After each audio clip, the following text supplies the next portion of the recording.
Добър вечер, дами и господа. Само моля хората, които ще представят книгата, да заемат места. Господин Димитров, господин Тошев.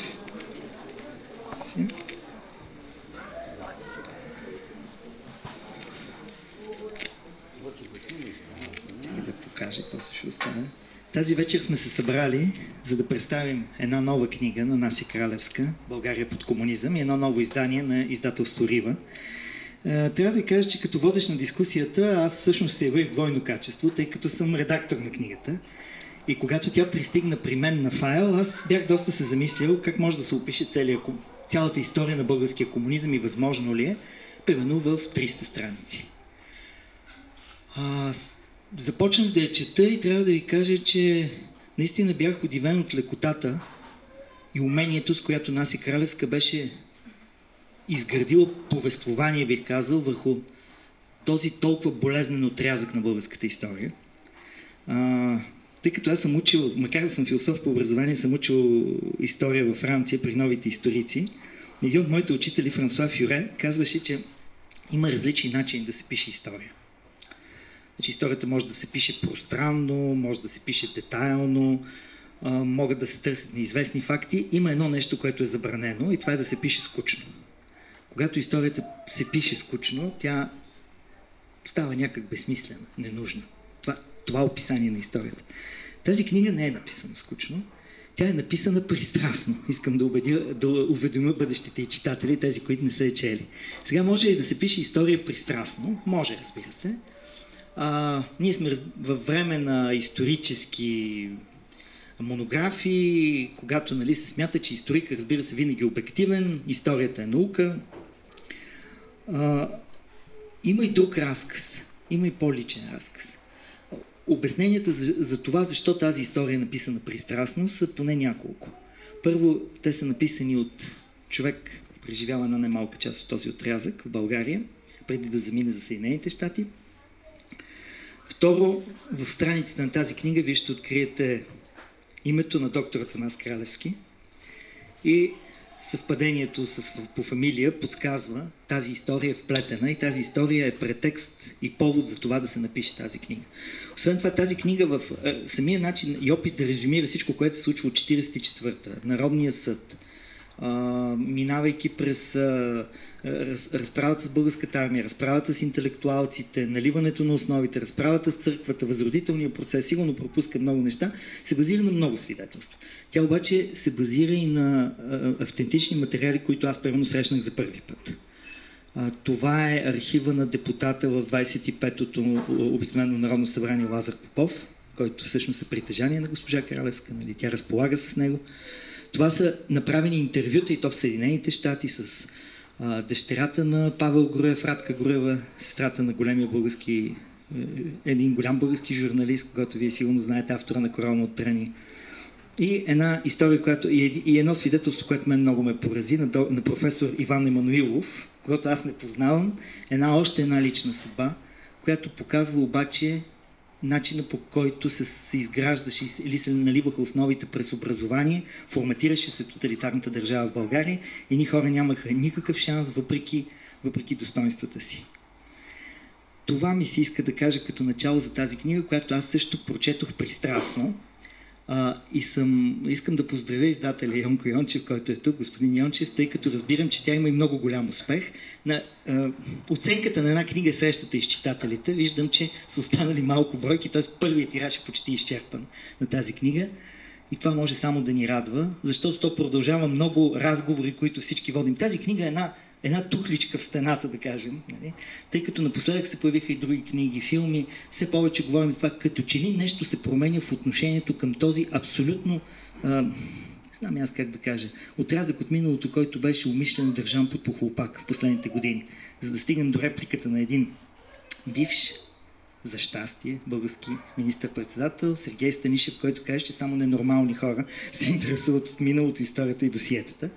Мисля, че в тази зала сме се събрали нормални хора, които се интересуваме от миналото, и е нормално да се интересуваме от миналото си, защото и вчера на представянето на една друга книга аз цитирах думите на моя приятел, режисьор Стефан Командарев. Той като психиатър казва, че всеки лекар знае, че лекува миналото. Всъщност историята на една болест се лекува миналото на човека. И всъщност ние по някакъв начин трябва да засегнем нашето минало. Тъй като споменах, говорих за министър-председател, сега ми се иска да дам думата на господин Филип Димитров, един друг министър-председател на България, който много по-добре може да говори за тази книга с уважение към българското минало. Благодаря, Тони. Общоизвестен факт е, че Айхман е бил грижовен родител. Че Химлер е имал сериозни познания в археологията, а коефициента на интелигентност на Гьобелс вероятно е надхвърлял коефициента на интелигентност на много от жертвите на нацизма. Не съм чувал някой да използва това като аргумент за оправдание на нацистската кауза. Това е една книга, която е написана наистина с страст. И не знам за кого това би могло да бъде проблем, но когато се пише за събития, които имат толкова огромно и болезнено значение, страстта е нещо, което може да се очаква. Че ако отворите капиталният труд на Адолф Тиер за Френската революция, нима там няма квалификации, нима там няма прилагателни оценки, нима там няма страст. Не съм чул някой да е оспорил основанията за страстта, с която Ели Визел е написал своите книги. И Ели Визел се учи в училищата в много страни. Така че по въпроса за страстта на Нася Кралевска, аз нямам възражение. Хората пишат по различен начин. Един може да пише с повече страст, друг може да пише с по-малко, но безстрастното писане върху най-страшните събития на историята би могло по-скоро да събуди съмнение. Книгата на Нася е един компендиум. Значи в нея има исторически факти, общоизвестни, има огромен цитиран материал на спомени, на публикации, има автентични части, които тя е събрала в своите разговори с редица хора, преживели това време. И има, разбира се, оценка. Оценка, която не би трябвало да събужда никаква почуда в една страна, в която има закон, който обявил комунистическия режим за престъпен. Ние нямаме, или поне не би трябвало да имаме колебания за това, че този режим извършва престъпления и че тези престъпления трябва да бъдат описани. Ако има нещо, което лично мен да ме смущава, това е, че все още, да речем, един град на Марица се казва Димитровград. Не съм чул за град, който да се казва Борманщат или Химлерсдорф. Няма такива. Но, оставяйки това на страна, коментарът за тези събития е не само важен, той е необходим. И като казвам това, искам да ви кажа, че книгата на Нася е книга за това, което е станало в България и което много прилича на това, което е станало в други държави, и тези събития са описани в книги. Ако вземете разрушаването на Източна Европа от Ан Аплбаум, вие ще видите много сходни събития, описани там за Германия, Източна Германия предвид, за Полша и за Унгария. Така че това, което за мен е по-важно, е, че Нася успява да постави тези неща в един първо достатъчно сбит вид, второ достатъчно богат и на фактология, и на емоция, и трето написан по един начин, който е достъпен за всеки. И като казвам достъпен за всеки, аз имам предвид и това, че тази книга е книга, която вероятно много млади хора трябва да прочитат. Защото ние я четем и кой видял повече, кой видял по-малко от комунизма, но ние имаме своите репери и за нас тя казва нещо в крайна сметка познато. Има хора, които очевидно не познават тази материя. Книгата не е закъсняла, защото ако погледнем какво ставаше в нацистска Германия, То беше описано по един достатъчно откровен и категоричен начин едва десетилетия по-късно. Едва десетилетия по-късно започна преследването на нацистските престъпници, за които също така десетилетия по-късно се прие, че за всичките въжи, не само за онези в Нюрнберг, които, както посочва Нася, не са били чак толкова много, за тяхните престъпления не може да се прилага давност. Казвам всичко това, защото аз не съм чувал някой да обвини, примерно, Ели Визел в пещерен антинацизъм. Подозирам, че причината за това е, че бивши нацисти, членове на СС, каквито имало и са останали живи, са се били изпокрили в дупките, ако ги пускаха по Deutsche Welle или в Deutsche Zeitung, вероятно те щяха да обвинят Ели Визел в пещерен антинацизъм. Но кой се интересува от това? В крайна сметка, за мен е важно, че тази книга ще бъде харесана от достойни хора. Аз съм сигурен, че познавам неколци, на които биха харесали. Аз съм сигурен, например, че пастор Гал ще хареса книгата на Нася. Сигурен съм, че Ян Румъл, чешкият министър, който отвори архивите на тяхната тайна полиция, ще хареса книгата на Нася. Подозирам, че и Радек Шикорски ще направи това. А Радек Шикорски, между другото, има и други основания, защото Ана Еплбаум, авторката на Разрушаването на Източна Европа, е неговата съпруга. Това са хора, на чието становище аз бих държал и, знаейки, че те ще харесат тази книга, аз се чувствам комфортно и ми е приятно. Но понеже споменах вече Ана Еплбаум 2 пъти, искам да ви кажа, че според мен книгата на Нася идва като едно много естествено допълнение към нещо вече написано. Имаме, благодарение на Ана Еплбаум, историята на точно тези събития, описани с същата графична точност за Източна Германия, за Полша, за Унгария, ето сега ги имаме и за България. И то написани по начин, който може не само да удовлетвори нас, които искаме да видим такъв текст, но и да даде опорни точки на бъдещото поколение. Защото в крайна сметка историята се пише, за да може, както беше казал един древноримски мъдрец, да се получаваме от нея. Защото тя е свидетел на времената, но и учителка на живота.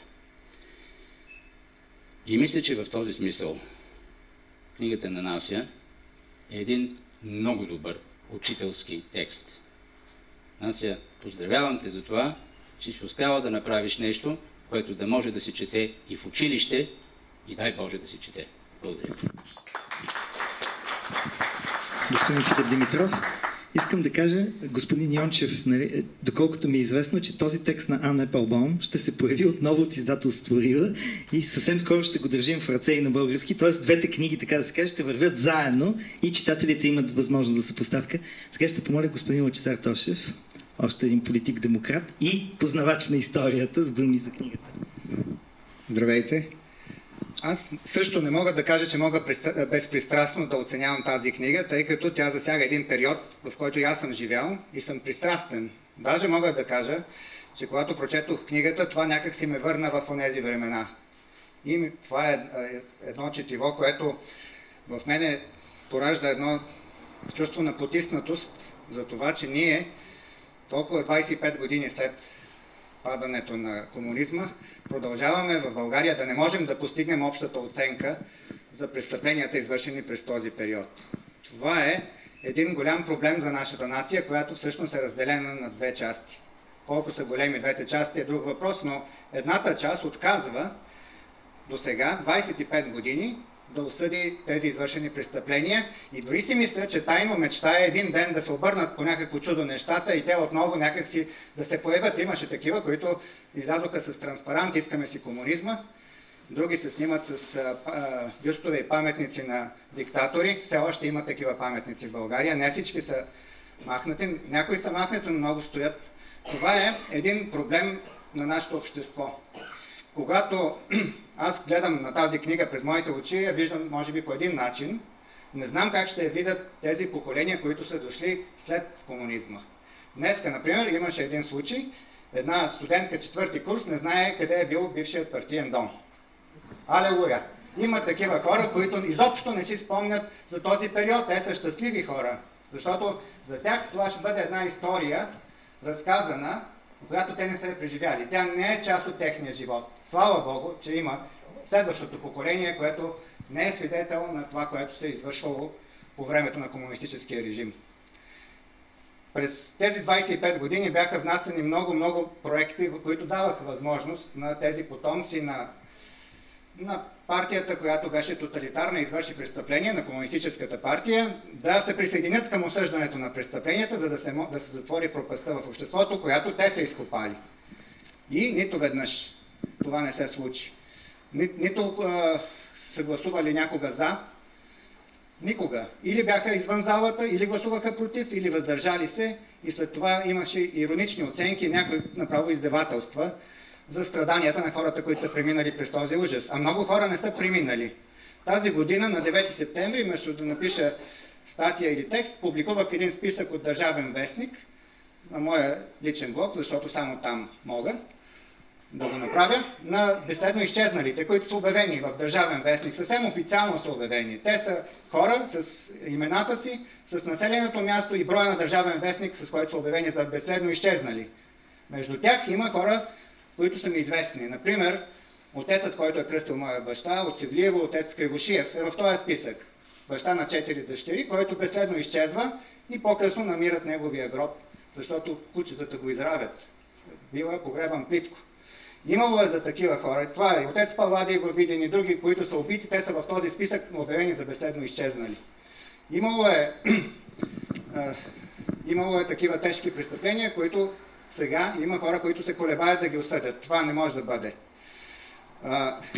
Нася Кралевска, между другото, в книгата си, освен да направи една извадка, представителна на престъпленията на комунизма, на терора, на комунистическия режим, тя полемизира също с комунистическите историци, червените историци, които твърдят неща, които абсолютно не могат да бъдат вярни. Например, така нареченият Народен съд се твърди, че той е бил поискан от съюзниците с примирието или с мирния договор, само че Законът за Народния съд е приет преди да бъде сключено примирието и е изпълнен преди да бъде сключен мирния договор в Париж през 1947 година. Няма как това да се окаже вярно. И тя полемизира с тези, които твърдят това. Да не говорим, че той е антиконституционен, защото Конституцията не е отменена. Търновската конституция е отменена само веднъж през 1881 година по времето на княз Батенберг от Второто Велико народно събрание. При цар Борис е използван един член на Търновската конституция, който дава възможност да се управлява с наредби и закони, но тя не е отменена. И следователно Народният съд не е съд. Той не е част от съдебната система. И когато те ни казват, че едва ли не съюзниците са поискали от нас да извършим тези масови смъртни присъди, които издава Народният съд, това е голяма наглост. Това трябва да бъде разобличавано с този прост факт, да се сравнят датите. Кога е прият закон за Народния съд, кога е сключено примирието, кога е сключен мирния договор. Нася Кралевска го е направила в тази книга. Интересно ми е да чуя каква реакция биха имали младите поколения по тази книга, но най-важното за мен е, чрез това познание да може нашето общество да се обедини около едно отхвърляне на всички тези жестокости, престъпления срещу човечеството, които са извършени от комунистическия режим в България и не само в България, и в света. Това е един принос към литературата, която е излязла по този въпрос, който надяваме се да има същият успех, както и другите книги на Нася Кралевска. Това, че в момента тиражът се изчерпва, е един признак, че книгата ще има своят успех. Благодаря на Нася Кралевска за това, че тя допринася за тази обща кауза, за всеки, който желае българската нация да бъде единна и да бъде основана върху общите ценности. Благодаря ти, Нася. Благодаря. В потвърждение на това, което казва Лъчезар Тошев, една история, съвсем кратка, наскоро всъщност, дъщерята на наш колега от университета ни попита, бихте ли ми казали какво е ЦК? Чувала съм, не съм чувала, нещо там на комунистите, ама какво точно е това, дали? Тогава даже ние се зарадвахме, защото незнанието на първо четене е скъсване с зависимостта и свобода. То е независимост, то е свобода от това минало. От друга страна обаче е необходимо познание. И тази книга си мисля, че наистина... Чудехме се какво да й препоръчаме, за да прочете по-кратко, за да разбере. Сега имаме една такава книга, която може да препоръчаме. И литературният критик Георги Цанков. Много се радвам, че мога да говоря на тази изключителна вечер за една, бих казал, невероятна българска писателка, публицистка, журналистка, човек, който ни показа как трябва да бъде представена българската история. Тя ни го показа още през 2001 година, когато издаде своята книга без заглавие "Рушители и строители на България". Книга, която вече има 4 издания, включително и американско издание, и която беше всъщност нейният огромен принос в това да се разбере каква промяна настъпи в България през този период. В тази книга имаше една глава, посветена на това, що е комунизъм, и междувременно в България наистина се появиха немалко книги, които продължиха започнатото от Нася Кралевска. Аз бих искал тук да кажа и още няколко имена, защото не бива да оставаме с чувството, че сме съвсем самотни в едно море от бездуховност. Професор Дино Шарланов написа своята двутомна история на комунизма, както и книгата за тиранията, книги, които са много силни. И бих казал, че освен това, може би най-важното, което имаме на български, са 4 тома. Написахме "Да се знае", съставената от Васил Станилов антология, която включва всичко свързано с престъпленията на комунизма и която за мен е българското издание на Черната книга на комунизма. Черната книга на комунизма, издадена на български в 2 тома, ми се струва, че е най-важният обвинителен документ срещу комунизма до този момент, подготвен от Стефан Кортуа. И всъщност Нася Кралевска продължава своята книга именно в този дух, което е изключително важно. Нека да не забравяме приноса и на български изследователи, начало с, Бог да го прости, професор Пламен Цветков, един от най-страстните разобличители на комунизма у нас, който участваха в написването на 2-я том на Черната книга на комунизма и съобщиха страшните цифри за жертвите в България. Това са все неща, които са изключително важни. Не искам да забравям и великолепната книга на Христо Троянски "Убийствено червено", която показа тези страшни убийци, начало с Лев Главинчев, които не просто убиваха, а убиваха садистично.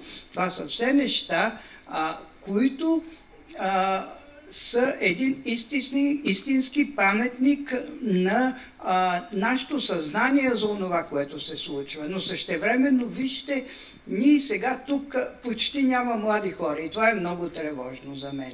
Много тревожно е, че в нашето общество, в наше време, вместо книгата на Нася Кралевска да бъде веднага взета за, айде не за учебник, но за помагало за учениците в горните класове, ние всъщност стигнахме до положение миналия понеделник на История БГ, когато се говореше за референдума, Тони Николов да бъде един самотен, бих казал, сред професори по история, които не разбираха или не желаеха да разкажат, че именно терора беше причината за този незаконен референдум и за унищожаването на Търновската конституция. Тези неща в книгата на Нася Кралевска са казани изключително добре. Същевременно, в наше време, тази година специално, огромно внимание се отделя на един роман, посветен на 9 септември 1944 година. Това е романа на един млад човек, Ангел Игов. Той се казва "Кротките". И аз ще ви прочета един цитат за Народния съд от този роман, в който уж юджбунарци си представят какво представлява Народния съд. Той е кратък този цитат. Списъкът с обвиняемите бе изпъстрен с най-разнообразни пернати, екзотични птичи видове, накацали по сесионовите фасади на царството. Тук бяха наперените генерали с техните разкошни паунови опашки, грабливите ястреби от жандармерията, зорките бели сови от разузнавателните служби, имаше бойни птици, адвокати, тайни съветници, журналисти, хор възпявали Райха и българския принос към неговата победа. Тук бяха, разбира се, и разни свраки и гарги от бутафорния парламент, който царя си беше събрал, за да се забавлява в часове на скука. Ако приемем, че това е част от роман, който разобличава комунистите, как да приемем тогава думите на същия този Ангел Игов в интервю с Стефан Джамбазов, който категорично заявява: нека не премълчаваме, че хора като Фани Попова Мутафова и Димитър Талев са автори на съвсем директни памфлети в прослава на Хитлер и Мусолини. Той нарича хората, загинали в Народния съд, непотребната утайка на една умираща епоха. Ето затова е страшно необходима книгата на Нася Кралевска, за да ни каже, че именно комунистите наричаха фюрера другаря Хитлер, че те бяха тези, които се бореха за изпълнение на договора с Москва, които се радваха на разделянето на Полша. Всичко това е изключително важно, както и нейното участие в тази чудовищна дискусия за това имало ли е фашизъм в България и разбирането, че действително страшните действия на комунистите, започнали с атентата от 25-та година, довеждат до един жесток отпор срещу техния терор, насочван от Москва. Та книгата на Нася Кралевска отговаря, може би, на най-важните въпроси, които ние, за съжаление, продължаваме да си задаваме. Тя прави и нещо повече. Показвайки събитията такива, каквито са, показва и образите на тези хора, които са загинали, а тези образи са много важни. Ние виждаме Даниел Крапчев в истинската му светлина. Един човек, за който днес никой от младите не знае. Виждаме Тодор Кожухаров, също един гениален български журналист. Доктор Иван Горанов, Лъчезар Попов, създателя на Млада България, за чието дневници Нася Кралевска се надявам скоро да ни даде. Павел Груев, бащата на големия писател Груев, и още много хора, сред които, разбира се, е и доктор Атанас Кралевски, бащата на Нася Кралевска, който е създал такава достойна дъщеря. Затова аз отново ви казвам, мисля, че тази книга е много важно да стигне до младите хора, за да разруши онези митове, които съвсем не случайно и днес се насаждат в умовете на тези млади хора. Насажда се едно примирение с онова, което е било, и книги като тази на Нася Кралевска талантливо, с не само документален смисъл, но и с голямо усещане към детайла, както например един есеист и прозаик като Димитър Бочев го прави. Просто днес има хора, които заслужават да бъдат в първите редици на българската интелигенция, и ако печата и телевизиите не го правят, то поне ние да разпространяваме тяхната значимост за България. Благодаря, Нася. Благодаря на Георги Цанков. И по традиция авторът накрая Нася Кралевска. Благодаря на всички, които са тук, и специално, разбира се, на четиримата господа, които говориха за моята книга. Не зная дали е пристрастна, защото има много документални материали, които показват, че нещата са вярни. Наистина е страстна, защото има неща, за които не може да се пише без страст. Например, може ли човек така хладнокръвно да говори за нацизма, за фашизма, за престъпленията в човеческата история? Действително е нужна страст, както Паисий Хилендарски направи с история славяно-българска, която не е съвсем точна исторически, но събуди една нация. Аз нямам претенцията, че мога да постигна такива висоти, но искам да кажа, че това не го смятам за лошо. Освен това, аз не съм живяла толкова лошо и книгата не е написана само за баща ми, написана е за България. България, която ме научиха да обича моята баба, главно, защото ме отглеждаше първите години на живота ми. България, която е била една сравнително нормална държава, в тези страшни за Европа времена на фашизъм, нацизъм, окупации, зверства и кръвопролития. България, която би могла да бъде в съвсем друго положение в днешни дни, но не е поради това, което се е случило в 1944 година. България, която е все пак вече по пътя на Европа, но не би трябвало да бъде най-бедната и нещастна страна. Освен това, тези личности, които споменавам в моята книга, са действително духовният елит на България. Много ми е било, знала съм някои неща, но действително научих страшно много. Исках да предам този си възторг към тези невероятни българи, които са обичали България, били са крайно социално настроени, така че комунизма в България далеч не е бил необходим. Искам да кажа още, че невежеството в моето поколение е невероятно. Миналата година, когато започнах да пиша книгата си, в 3 дни видях 2 българи в Америка, които твърдяха, че България обявила война на Съветския съюз, а не обратното. Това бяха хора с висше образование, единия писател и така нататък и така нататък.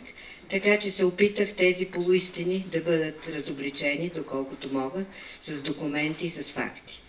Освен това искам да благодаря на 2 ми издатели. Първият е Васил Станилов, който направи моята първа книга Беззаглавие известна и широко разпространена, и на господин Йончев за неговата готовност да издаде моята книга.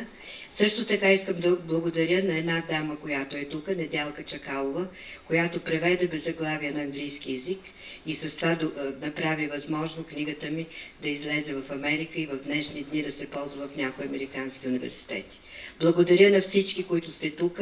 Много от вас познавам добре и обичам всички фактически. Благодаря ви.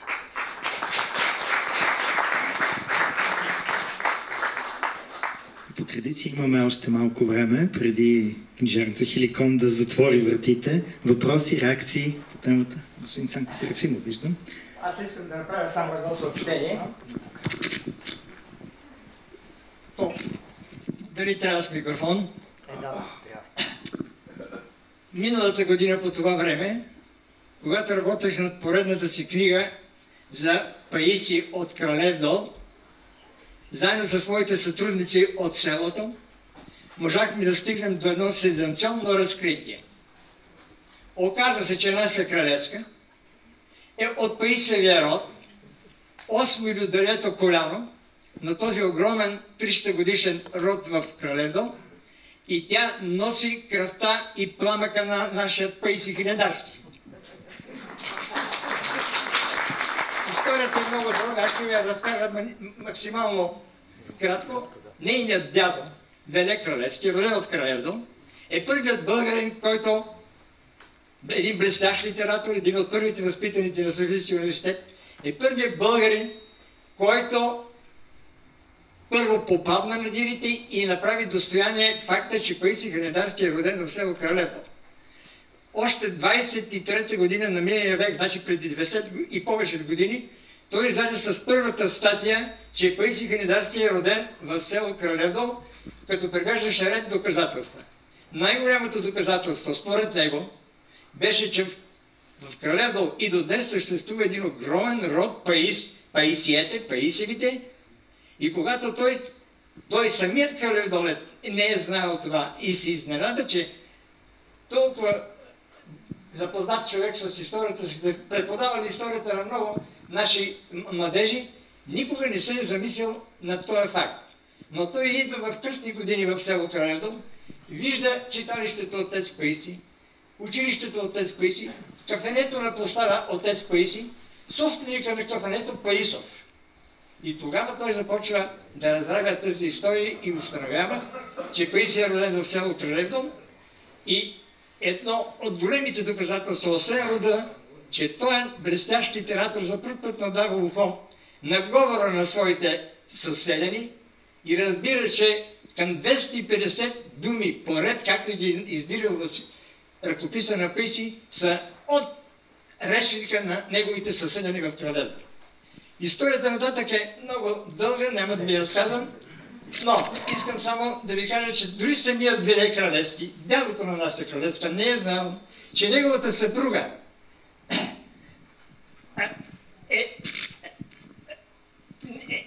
е от Паисий, е от правнучка на най-малката сестра на Паисий Велика, Магда.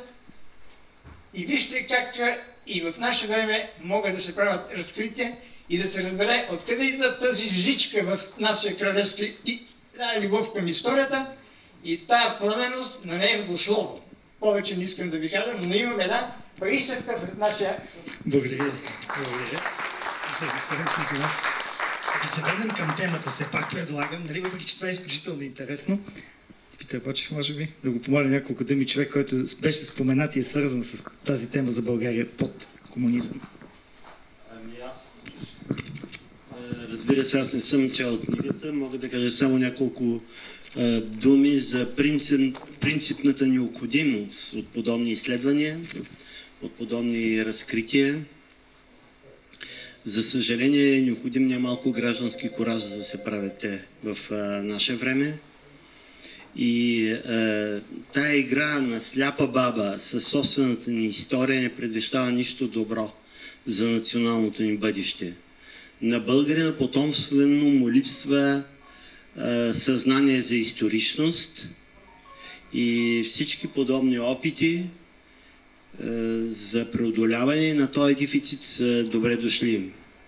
Не бива нито авторката, нито бъдещи автори да се боят от субективност и емоционалност, за да се пише обективно. Върху всичко това е необходимо да си свръхчовек. Никой от нас не е такъв. Необходимо е да се разкрие също час по-скоро. Органичната родственост между комунизъм и нацизъм, до толкова доколкото нацизма получи своята историческа присъда след Втората световна война, а комунизма още не. А те са не само духовни, те са кръвни роднини. В началото на кариерата си идеолога на нацизма Гьобелс казва: аз съм германски болшевик. Може да му се вярва.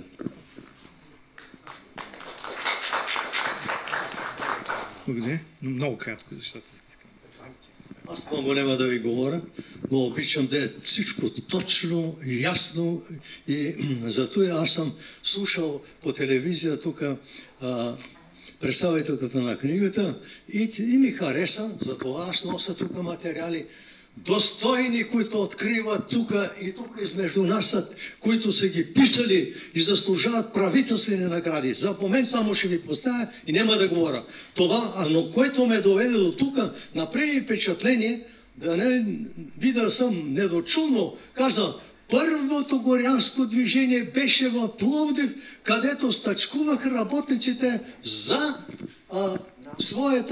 своите заплати. Аз извинявам, ако нещо греша, само това ме доведе. Може ли един момент само? За да го държите, това да го покажа на гражданите, да чуят, че тук ние голи работи няма и да разкриваме комунизма. Има си кои са... Това е нещо като... Това е за горяните. Вижте колко книги има написани за горяните. Горяните се биеха против комунистическия терор и против това, че се взема частната собственост. Да не се пипа, защото те казват, тя е свещена и неприкосновена. Нема да ви, ето ви говоря. Тук са написани, ето човека, който се намира в Америка и е написал за горяните и ни го изпраща. Няма да ви занимава, защото мога да ви говоря дълги. Покажете на госпожа Кралевска. Има глава за горяните в книгата. Още една, които тук се разкрива лицето на комунистическия режим от основно 4 тома, които са написани от колектив на господин Станилов и книгите на професор Шаламов. И за без съд и присъд и така нататък. Може по всичко да си говори. Разбира се.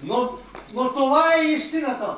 И никога, особено за горяните, като чуя и казах, чакай бе, Горуня. Горуня няма нищо общо с горяните. С горяните нямат нищо общо комунистите. Те се опитат нека нямат. Един професор говори в Народно събрание, каза, ама комунистите и шумкарите, то е едно такова. И видях, че то е не никакъв професор говори глупости. Шумкарите се наричаха партизаните, а след това горяните, това са български, които излезаха с оръжие. Те не са убили един човек. Те не са терористи. Те са закрилници на българския народ. Всички сме съгласни сме тук с вас. Никой не спори по това. Благодаря ви. И има глава в книгата посветена на това. Това имах предвид, като казах, че историята очевидно трябва да се пише със страст. По това мисля, че спор нямаме. И мисля, че е време да настъпи този момент, когато оставяме авторката със своите читатели. Да. Издателят ще осигури нов тираж, винаги има възможност. Писателят Деян Ненев има една фраза, казва обикновено опашката за автографи може да се извие от тук.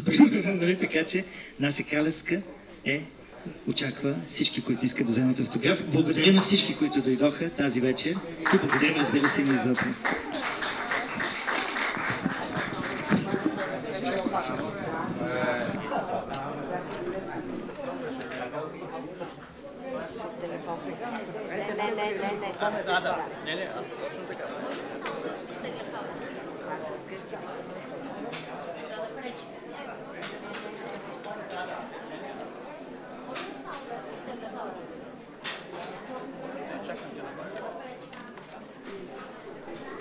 Благодаря ти, успех на книгата, не се съмнявам.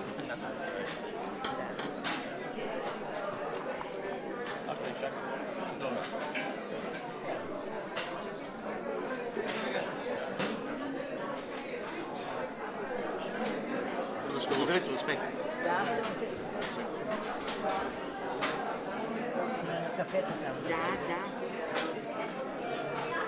Благодаря ви.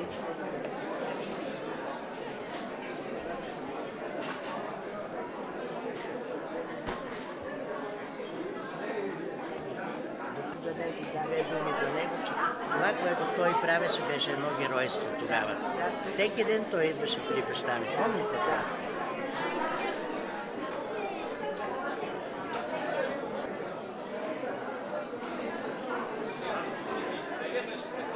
Тук памет на родителите ни. Благодаря ви много. До година ще се види. Димитър Цицел. Димитър Цицел. С него господин.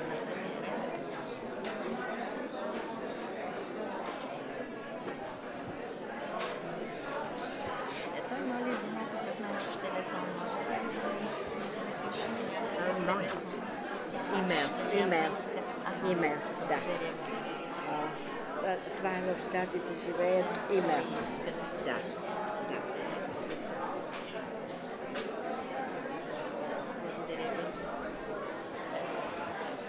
Искам да кажа в него. Здрави! Много ти се радвам. Дай Бог да си живи. Много добре.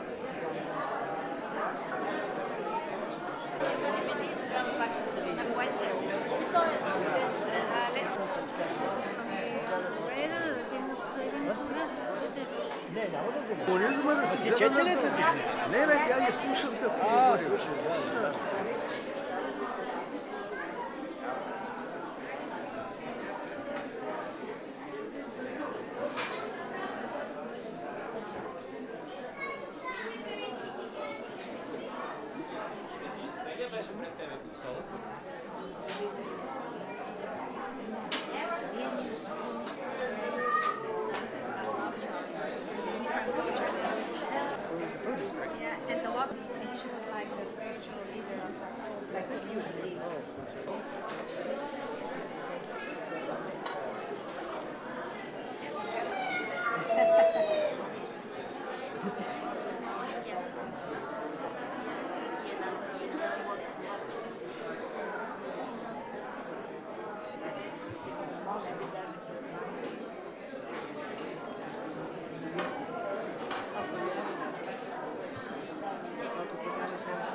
stop the enemy, he will stop the refugees.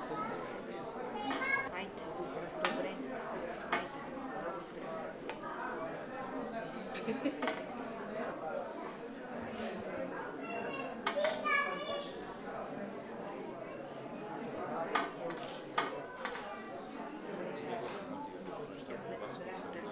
Ами майче ни на там се